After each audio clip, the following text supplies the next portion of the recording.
Hi student, हमारे YouTube channel पर आपका फिर से स्वागत है। बच्चों, हम पढ़ रहे थे मैथमेटिक्स का टॉपिक जिसका नाम था मैट्रिक्स। मैट्रिक्स के अधिकतम क्वेश्चन हमने सॉल्व कर लिए थे। आज हम आगे बात करते हैं। देखिए, आज जो क्वेश्चन हम सॉल्व करेंगे वो है 3.2 का question number 12। Very important question है, अलग सा क्वेश्चन है, इसमें त्रिकोणमिति भी काम में आएगी। देखो क्या दिया हुआ है, एक ए मैट्रिक्स है जिसका मान कुछ इस तरीके से है 0 - 10x/2 10x/2 और 0, ये ए है। और आई इकाई आयु है 2 × 2 क्रम का, 2 × 2 क्रम का इकाई आयु है। ठीक है, तो आपको यह सिद्ध करके बताना है, क्या सिद्ध करके बताना है कि i + a = i - a, और इसके साथ में एक आयु है cos x - sin x और sin x cos x। इस तरीके से एक मैट्रिक्स और है, आपको ये प्रूव करके बताना है।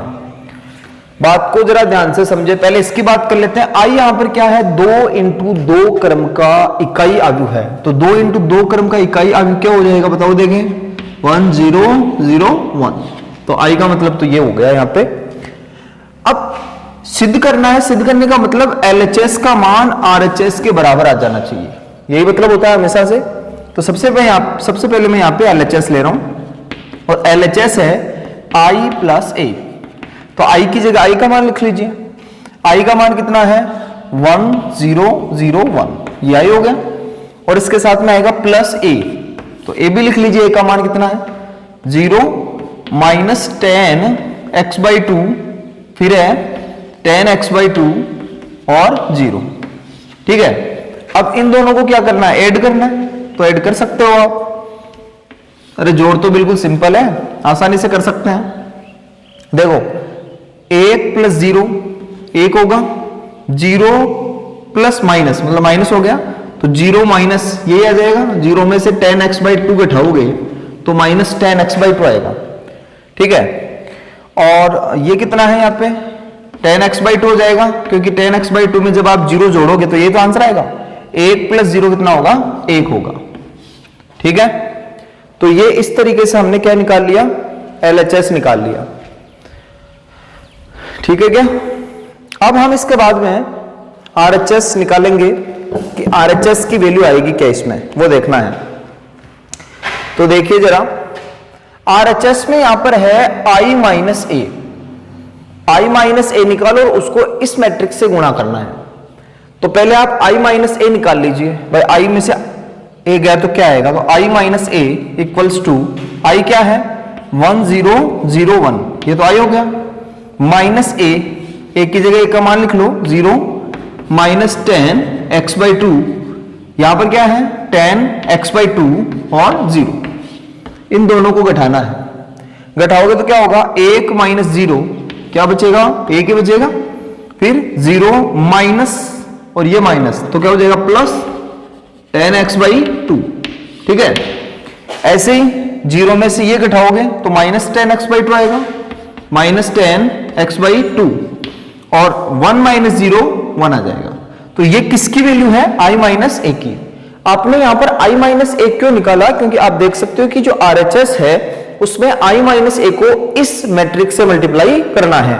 इसका मतलब आपको यहां पर पहले i - a निकालना था।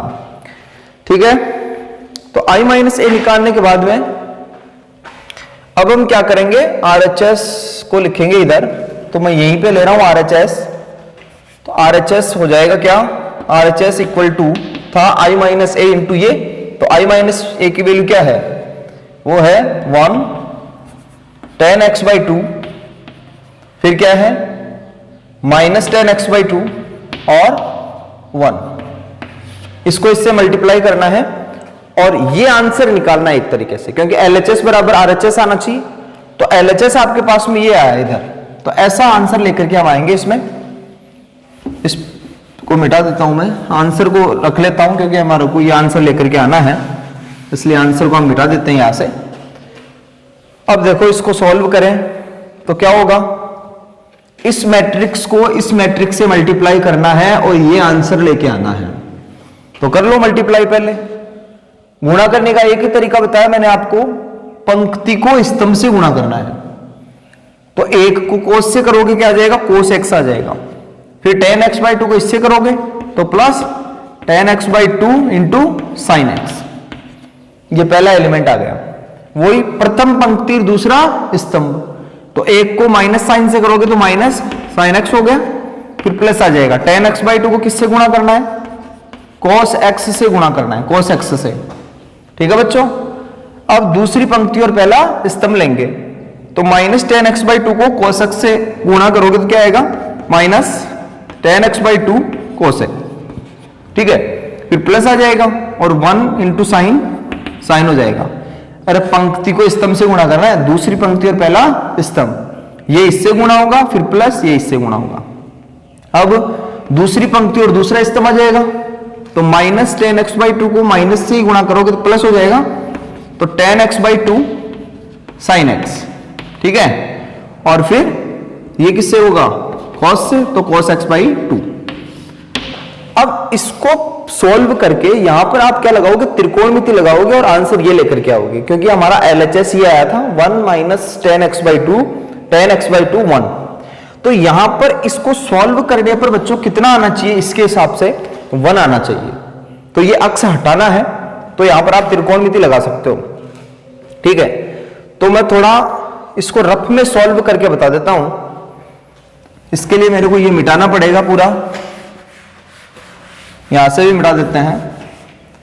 अब देखो इसका मान आएगा क्या, मैं यहां पे त्रिकोणमिति लगा रहा हूं, तो आप इसको फेर में ही करोगे, मतलब जहां पर क्वेश्चन कर रहे हो उसके साइड में लाइन खींच करके आप इसको फेर में करोगे, या फिर मैं इस आंसर को पहले यहां पे लिख देता हूं 1 माइनस tan x/2, यहां पे क्या आएगा बच्चों, tan x/2 और 1 आ जाएगा।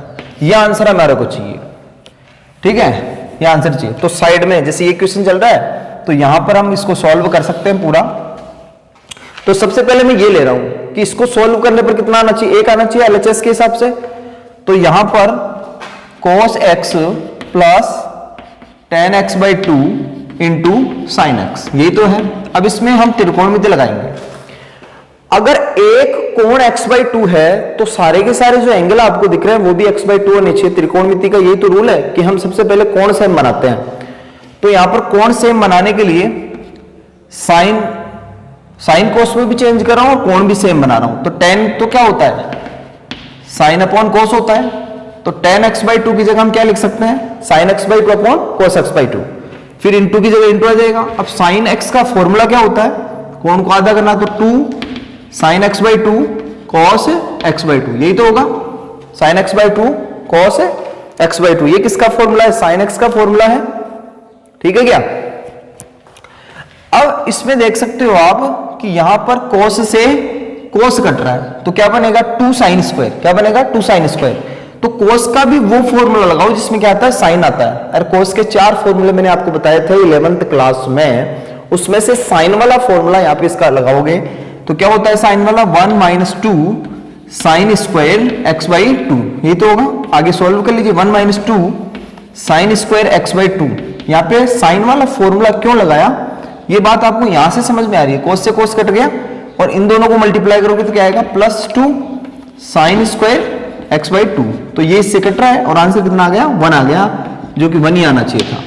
तो यहां पर आप डायरेक्टली ये बोल दोगे, वो फेर में ही होगा, और यहां पर आप लिख दोगे कि इसकी वैल्यू कितनी आ गई, 1 आ गई। ठीक है। सेम इसी तरीके से जब आप इसको सॉल्व करोगे, तो यहां पर वही होगा क्या, सेम इसी तरीके से cos का साइन वाला फॉर्मूला लगाओगे तो भी यहां पे कितना आ जाएगा, 1 आ जाएगा। इसको सॉल्व करने की आवश्यकता नहीं है, आप करके देख लेना। अब बात है इसकी, इसको सॉल्व करने पर क्या आना चाहिए, माइनस का tan x/2 आना चाहिए। तो सॉल्व करके देख लेते हैं कि क्या आएगा। तो minus sin x plus tan x/2 into cos x।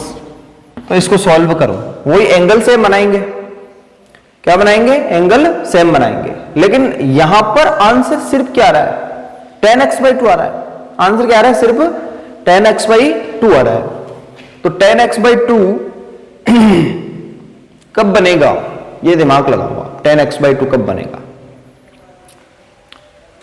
अब ये कोस मल्टीप्लाई में है, किसमें है, कोस मल्टीप्लाई में है, तो कोस के कितने फॉर्मूले आपके पास में वो लगा दीजिए। कोस का एक फॉर्मूला तो होता है 2 cos स्क्वायर x/2। जब आप यहाँ पे 2 cos स्क्वायर लगाओगे तो कोस से कोस कटेगा, साइन में बदल जाएगा। तो करके देखते हैं एक बार, माइनस साइन एक्स ऐसे की ऐसे, यहां पर हो गया 10x/2 और इसका एक फॉर्मूला होता है कौन सा, 2 cos स्क्वायर x/2 माइनस 1, ये तो होता है 2 cos स्क्वायर x/2 माइनस 1। ठीक है, अब इसमें इसको मल्टीप्लाई करोगे, साइन कोस में बदलोगे तो कोस से कोस कट जाएगा और क्या होगा, माइनस साइन एक्स प्लस 2, ऊपर क्या है, यहां पे बचेगा साइन, इधर बचेगा कोस, तो 2 साइन कोस क्या हो जाएगा, 2 sine cos sign x/2 cos x/2 और ये अंदर गुणा हो जाएगा तो माइनस 10x/2। अरे बात समझ में आ रही है क्या। मैंने यहां पर cos x का ये फॉर्मूला लगाया कोस वाला, क्योंकि साइन अपॉन कोस करोगे तो नीचे कोस ही आएगा और कोस से कोस कटेगा। तो फिर जब आप इसको साइन अपॉन कोस लिखोगे, एक कोस से एक कोस कट जाएगा, ऊपर क्या बचेगा 2 sin x/2 cos x/2 और ये -1 से मल्टीप्लाई होगा तो ये तो बचेगा। अब ये किसके बराबर है, ये तो है माइनस साइन एक्स है और ये क्या है 2 sin थीटा cos थीटा क्या होता है साइन 2 थीटा। तो जब इसको सॉल्व करोगे तो क्या आएगा, यहाँ पे साइन एक्स आएगा और माइनस 10x/2, तो ये तो इससे कट ही रहा है और यहाँ पर सीधा क्या बच गया, माइनस 10x/2। तो इस तरीके से आप यहाँ पर देख सकते हैं कि इसका मान कितना है, 1 है, इसका भी कितना आएगा, 1 ही आएगा, क्योंकि ये और ये तो बिल्कुल सेम है। यहां पर आ गया माइनस 10x/2, इसको सॉल्व करोगे तो क्या आ जाएगा, 10x/2 आ जाएगा। ठीक है, तो आंसर इसमें लिख दीजिए, यहां पे आ जाएगा 1 माइनस 10x/2 और यहां पे क्या आ जाएगा, 10x/2 आ जाएगा और यहां पे कितना आ जाएगा, 1 आ जाएगा। ये किसके बराबर है, LHS के बराबर है। कुल मिला के बात यह है कि इस क्वेश्चन में आपको त्रिकोणमिति लगानी है, त्रिकोणमिति के फॉर्मूले आपको आने चाहिए, सीधी सी बात यह है। ठीक है बच्चों, अगर क्वेश्चन नहीं आता है दोबारा सॉल्व करने पर तो आप मेरे को दोबारा से पूछ सकते हैं, मैं आपको दोबारा से बता दूंगा, या फिर वीडियो में तो क्वेश्चन है ही, 3-4 बार आप इसको देख सकते हो, बात समझ में आ जाएगी। आगे बढ़े, अगला क्वेश्चन मैं ले रहा हूं इसका, देखो 13वां क्वेश्चन आप खुद कर लेना। अगला क्वेश्चन है इसका क्वेश्चन नंबर 14 और 3 नंबर का जो क्वेश्चन है, इसमें ऐसे कुछ एक इक्वेशन दे रखी है 1 0 2 -1 -3 4। ये एक मैट्रिक्स है, इसके साथ में यहां पर ए दे रखा है, कैपिटल ए, और ये है 1 -4 3 माइनस का 2 माइनस का 10 6 और 13 20 -9 और बोल रहा है कि ए का मान ज्ञात कीजिए। अब बच्चों क्वेश्चन नंबर 13 और क्वेश्चन नंबर 14 में फर्क है। क्वेश्चन नंबर 14 में के जो है वो मैट्रिक्स नहीं है, के एक यहां पर अचर है, तो के का मान आप निकालोगे तो वहां पर कोई संख्या आएगी, ठीक है, लेकिन यहां पर ए अलग है, जैसे के है वैसे नहीं है, क्योंकि वहां पर k इंटू आई है। क्वेश्चन नंबर 13 में k इंटू आई है, ये बात समझने की कोशिश करें। क्या है क्वेश्चन नंबर 13 में, कुछ इस तरीके से है, a² equal to 8a plus के आई, ये क्वेश्चन नंबर 13 में है और बोल रहा है k का मान ज्ञात कीजिए। किसका मान ज्ञात करना है, k का मान ज्ञात करना है। तो i यहां पर क्या है, मैट्रिक्स है, i क्या है, मैट्रिक्स है, और मैट्रिक्स के बाहर कोई संख्या है इस साइड में, इसका मतलब वो एक अचर राशि है, ये अदिश है, अदिश, ठीक है, तो ये ध्यान रखना है आपको। अब इसमें यदि हम बात करें तो ये तो मैट्रिक्स है, क्योंकि जब मैट्रिक्स को मैट्रिक्स से मल्टीप्लाई करोगे तब ये मैट्रिक्स आएगी। और यहां पे आप देख भी सकते हो, इसकी कोटि अलग है और इसकी कोटि अलग है। यदि यहां पर ये कोई अचर राशि होती, जैसे 3 या 4 होता, तो 3 होता है जैसे मान लीजिए, और 3 को आप सभी अंकों से गुणा करते तो कोटि थोड़ी चेंज होती, यहां पर कोटि भी चेंज हो रही है, ध्यान देने वाली बात यह है। और कोटि कब चेंज होती है, जब हम गुणा करते हैं, दो मैट्रिक्स को गुणा करते हैं तब कोटि चेंज होती है, 20 गुणा में कोटि चेंज नहीं होती है। जैसे ये कोई आव्यूह है और इसके बाहर मैं 2 लगा दूं तो 2 को मल्टीप्लाई करोगे तो क्या आएगा 2 0 0 2। तो इसकी कोटि क्या थी 2 इंटू 2 थी, इसकी कोटि भी क्या है 2 इंटू 2 है। ठीक है, 13वें क्वेश्चन में कोटि सेम ही है दोनों पक्षों की, और जब दोनों पक्षों की कोटियां सेम है तो वहां पर आप इसमें क्या बोल सकते हो कि वो एक अचर राशि है। और वैसे भी आपको पता होगा जब भी कोई अचर राशि होती है तो वो इस साइड में आएगी, बाई साइड में। ऐसे इसका कोई मतलब है क्या? अरे आपने x इंटू 2 थोड़ी देखा है कहीं पे, 2 इंटू एक्स ही होता है ना, वही चीज है। अब यहां पर आपको ए मैट्रिक्स ज्ञात करनी है। मेरा कहने का मतलब है यहां पर ए क्या है, एक मैट्रिक्स है जिसको आप ज्ञात करोगे। अभी ए मैट्रिक्स है, ये क्या है मैट्रिक्स है। एक को एक ऐसी मैट्रिक्स आपको मानना है कि जिससे हम इन दोनों मैट्रिक्स को गुणा करें तो इस कोटि की मैट्रिक्स आपको प्राप्त हो जाए। यहां पर मैट्रिक्स ए को मानना पड़ेगा। अब इसकी कोटि कितनी है बच्चों, 3 इंटू 3 है, 3 पंक्तियां और 3 स्तंभ है। इसकी कोटि कितनी है, 3 पंक्तियां और 2 स्तंभ है। तो अब एक की कोटि क्या होगी, ए हम मानेंगे यहां पे, तो एक किस तरीके से होगा, एक की कोटि क्या मानेंगे 3 इंटू 3 आ जाए। तो इसकी कोटि है 3 इंटू 2 और एक की कोटि क्या होगी 2 इंटू 3 होगी। सीधी सी बात आपको दिख रही होगी यहां पे कि 2 से 2 हटेगा तभी तो 3 इंटू 3 बचेगा। अरे इन दोनों मैट्रिक्स को गुणा किया तो एक नई मैट्रिक्स प्राप्त हुई और इस नई मैट्रिक्स की कोटि क्या है बच्चों 3 इंटू 3 है। तो आप दिमाग ये लगाइए कि ये जो यहां पर मैट्रिक्स है इसकी कोटि क्या होनी चाहिए, तो इसकी कोटि 2 इंटू 3 होगी तभी तो आंसर क्या आएगा 3 इंटू 2 आएगा, है कि नहीं। तो यहां पर जो ए मैट्रिक्स आप मान रहे हो वो कुछ इस तरीके से मानोगे, माना ए 2 इंटू 3 क्रम की मैट्रिक्स है जिसमें 2 पंक्तियां और 3 स्तंभ होंगे, जैसे A B C D E F, इस तरीके से मान लिया आपने। आपको मैट्रिक्स ए ज्ञात करना है, इसका मतलब ए का मान निकालना पड़ेगा, बी का, सी का, डी ई और एफ का, सबका मान निकाल के वापस इसमें लिखना पड़ेगा। अब ये एक की जगह ए का मान वापस लिख दीजिए क्योंकि ये तो समीकरण है, सिद्ध थोड़ी करना है इसको। कई बच्चे क्या करते हैं इसका एलएचएस लेकर के शुरू हो जाते हैं, उसका कोई मतलब ही नहीं है। इक्वेशन है, इक्वेशन बराबर का चिन्ह, तो दोनों पक्ष साथ ही चलेंगे इसमें, और लास्ट में किसका मान आ जाएगा A B C D E F का। ओके, तो ये एक की जगह मैं मान वापस इसमें लिख रहा हूं, देखो 1 0 2 -1 -3 और 4, ये तो ऐसे की ऐसे है। अब एक ही जगह ए का मान आ जाएगा A B C D E F, और इक्वल में वो चल ही रहा है अलग से मैट्रिक्स 1 -4 इस तरीके से, ठीक है। ये अब पहले आपको क्या करना पड़ेगा, इन दोनों को गुणा करना पड़ेगा क्योंकि बीच में किसका चिन्ह गुणा का है, तो दोनों को गुणा करना पड़ेगा। गुणा करोगे तो 3 इंटू 3 क्रम की एक मैट्रिक्स आपको प्राप्त होगी। फिर 2 मैट्रिक्स बराबर को आप संगत अवयव बराबर कर दोगे और इक्वेशन बना लोगे। इक्वेशन बना करके आप A B C D E F का मान निकाल लोगे। तो यहां पर हम इन दोनों को गुणा कर रहे हैं, तो गुणा कैसे करोगे, प्रथम पंक्ति और प्रथम स्तंभ आएगा, तो 1 इंटू ए, तो ए आ गया, इसको 0 से करोगे तो 0 होगा, कोई मतलब है नहीं। वैसे ही प्रथम पंक्ति दूसरा स्तंभ लोगे तो बी आ जाएगा, ये 0 हो जाएगा। प्रथम पंक्ति तीसरा स्तंभ लोगे तो क्या आ जाएगा, सी आ जाएगा इसमें, ठीक है। अब दूसरी पंक्ति और पहला स्तंभ यहां पे लेना है, दूसरी पंक्ति पहला स्तंभ, तो क्या होगा 2a minus D, 2a minus D ये आएगा। दूसरी पंक्ति दूसरा स्तंभ तो 2b माइनस ई, दिख रहा होगा सबको 2b माइनस ई। दूसरी पंक्ति तीसरा स्तंभ, दूसरी पंक्ति तीसरा स्तंभ लेंगे तो 2c minus F, 2c minus F हो गया, ठीक है। अब वही तीसरी पंक्ति पहला स्तंभ तो माइनस का 3a और प्लस का 4d, माइनस का 3a और प्लस का 4d यहां पे आएगा, ठीक है क्या। अब तीसरी पंक्ति दूसरा स्तंभ तो माइनस का 3b और प्लस का 4e हो जाएगा, माइनस का 3b और प्लस का 4e हो जाएगा यहां पे, ठीक है। अब लास्ट वाले को कर लो तो माइनस का 3c और प्लस का 4f हो गया।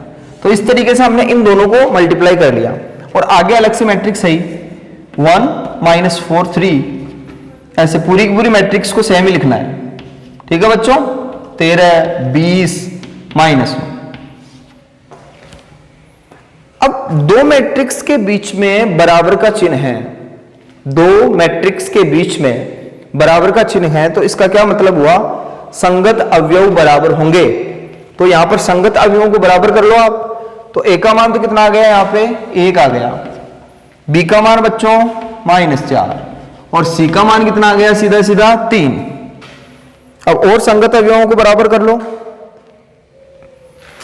तो 2a माइनस डी -2 के बराबर होगा, 2a - d किसके बराबर होगा बच्चों, यहां पे -2 के बराबर होगा।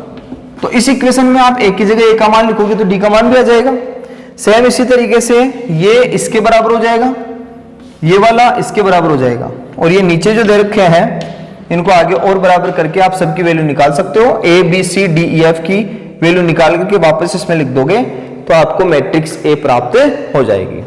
ठीक है बच्चों, तो इस तरीके से आपको इसमें मैट्रिक्स A ज्ञात करनी थी। बस दिमाग लगाने की बात यहां पर यही है कि जो मैट्रिक्स A है उसकी कोटि क्या होगी। भाई A B C D E F मैंने इस तरीके से ही क्यों लिया, यहां पे दिमाग लगाने की बात केवल इतनी सी है। भाई A को मैंने ऐसे क्यों नहीं लिया, A को हम ऐसे भी तो ले सकते थे, A B C D E F, लेकिन इसकी कोटि क्या होती, 3 पंक्तियां और 2 स्तंभ, जस्ट उल्टा हो जाता, गलत है। ये बिल्कुल सही है इसके हिसाब से, क्योंकि ये मैट्रिक्स आपको पहले से दे रखी है। ए मैट्रिक्स आप यहां पर मानोगे तो मानोगे किस तरीके से, इस तरीके से, क्योंकि 3 × 2 को जब 2 × 3 से मल्टीप्लाई करोगे तो 2 से 2 हटेगा, 3 × 3 आएगा, क्योंकि आंसर में क्या है, 3 × 3 है। गुणा करने के बाद में जो मैट्रिक्स आपको प्राप्त होगी उसकी कोटि वही होनी चाहिए जो आपको दे रखी है पहले से। ठीक है,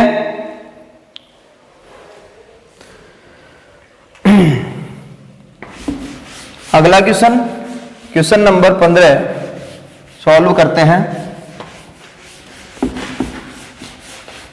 देखना इधर, क्वेश्चन नंबर 15 अच्छा क्वेश्चन है, 11वीं क्लास का मैट्रिक्स में काम में आएगा। देखो बच्चों, A एक मैट्रिक्स है जिसका मान कुछ इस तरीके से है, cos alpha sin alpha minus sin alpha cos alpha, ये A है और है तो सिद्ध कीजिए। ये तो A है तो आपको सिद्ध क्या करना है, सिद्ध करना है कि an बराबर a की power n cos n alpha sin n alpha minus sin n alpha और cos n अल्फा, जहां पर n क्या है, एक पूर्णांक है। बात को समझने की कोशिश करना बच्चों, A बराबर ये मैट्रिक्स है और आपको ये सिद्ध करना है कि a की पावर n बराबर ये होगा। भैया 11वीं क्लास को याद कर लो, 11वीं क्लास में एक प्रश्नावली हमने पढ़ी थी, गणितीय आगमन सिद्धांत, जिसमें n वाले क्वेश्चन होते थे ऐसे पावर में। तो हम उसको कैसे सॉल्व करते थे वो तरीका यहां पे लगेगा। n बराबर 1 के लिए हम सिद्ध करते थे, n बराबर k के लिए हम उसको मानते थे भाई ये सत्य है, और n बराबर k+1 के लिए हम सिद्ध करके बताते थे। वही काम यहां पे करना है। तो गणितीय आगमन सिद्धांत से, गणितीय आगमन सिद्धांत से यहां पर ये लगाएंगे तभी ये क्वेश्चन सॉल्व हो सकता है, a की पावर n। तो उसमें हम क्या करते हैं, पहला पॉइंट n बराबर 1 के लिए जांच करते हैं भाई सत्य है या नहीं, n बराबर 1 के लिए। तो n की जगह 1 लिख लो, n की जगह 1 लिखोगे, इसमें लिखना है जिसको सिद्ध करना है, n बराबर 1, n की जगह 1 लिख लो। तो a की पावर 1 का मतलब क्या, a आएगा, a इक्वल्स टू, जहां पर n दिख रहा है वहां पे क्या लिखना है, 1 लिखना है। तो यही तो बचेगा फिर इसमें cos अल्फा। तो जैसे आपने इस इक्वेशन में n की जगह 1 पुट किया, a बराबर ये आ गया और a बराबर यही तो है। इसका मतलब n बराबर 1 के लिए बिल्कुल सत्य है ये बात। भाई a का मान कितना दिया हुआ था, यही तो दिया हुआ है सेम। तो जैसे मैंने इसमें n की जगह 1 पुट किया, सत्य बात आई है। तो आप क्या लिखोगे, n बराबर 1 के लिए कथन सत्य है। ठीक है, दूसरा पॉइंट हम इसमें क्या लेते हैं, n बराबर k के लिए सत्य होगा। सत्य होगा, ये हम मानते हैं भाई सत्य होगा। तो जहां पर n दिख रहा है वहां पे क्या लिखोगे, k लिखोगे दोनों पक्षों में, तो k लिख दिया, cos k alpha sign k alpha, फिर माइनस साइन k अल्फा और cos k अल्फा, ये है। फिर आप करते क्या है इसमें आगे, n बराबर, तीसरा पॉइंट है यहां पे सिद्ध करना है, n बराबर k+1 के लिए सिद्ध करना है, के लिए सिद्ध करना है, ये सिद्ध करते हैं हम, सिद्ध करना है। तो जहां पर n दिख रहा है वहां पे k+1 लिख लो, तो n k+1, n की जगह क्या लिखना है, k+1, जहां पर भी cos k+1 alpha sign k+1 alpha, फिर माइनस साइन k+1 अल्फा और cos k+1 अल्फा, ये है। ये सिद्ध करना है, n बराबर k+1 के लिए आपको क्या सिद्ध करना है, इसको सिद्ध करके बताना भाई ये सत्य है, जिसमें हम समीकरण नंबर 1 का प्रयोग करते थे। ये समीकरण नंबर 1 बनाते हैं हम हमेशा, 1 का प्रयोग करके तो सिद्ध करते थे, याद होगा आपको। तो ये सिद्ध करना है, इसका मतलब LHS बराबर क्या होना चाहिए, RHS होना चाहिए। तो यहां पर मैं क्या ले रहा हूं, LHS ले रहा हूं, और LHS क्या है, 1 की पावर k+1। तो इसको हम क्या लिख सकते हैं, 1 की पावर k डॉट a लिख सकते हैं क्या, आधार समान गाते जुड़ जाएंगे, ये आएगा। अब इसमें दोनों का मान लिख लो, किसका, 1 की पावर k का लिख लो, ये रहा समीकरण नंबर 1 से। तो 1 की पावर k क्या है, cos k alpha sign k alpha, फिर माइनस साइन k अल्फा और cos k अल्फा, ये तो किसका मान है, ये है 1 की पावर k का, इंटू a भी तो है, तो a का मान भी यहां पे लिखना पड़ेगा। a का मान वो रहा ऊपर, ये दिख रहा होगा आपको, cos alpha sine alpha minus sine alpha और cos अल्फा, ये मान हमने लिख दिया इधर। बस सिद्ध करना है हमारे को, LHS बराबर RHS निकाल करके बताना है इसमें, तो सीधी सी बात है ऐसा करना ही पड़ेगा।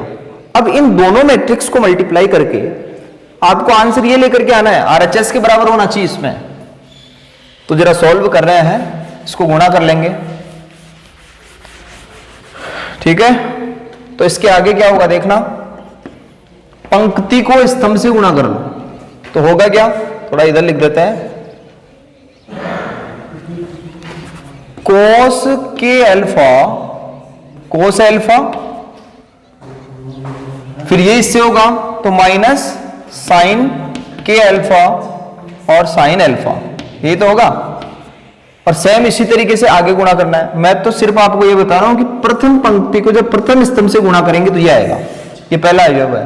और जब आप प्रथम पंक्ति को दूसरे स्तंभ से गुणा करोगे तो यहां जो अवयव आएगा वो आ जाएगा बड़ा सा।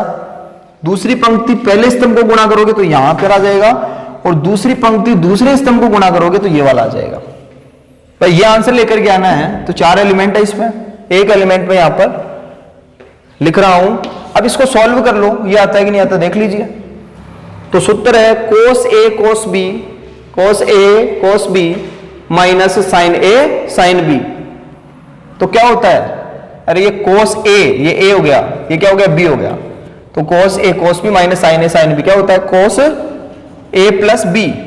तो A की जगह क्या है k अल्फा और B की जगह क्या है अल्फा। यहां पर माइनस है तो इधर प्लस आएगा। इसको और सॉल्व कर लेना आप।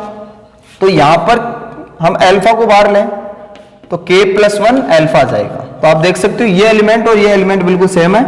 और जब आप इसको इसी तरीके से सॉल्व करोगे तो ये तीनों एलिमेंट भी ऐसे ही आएंगे।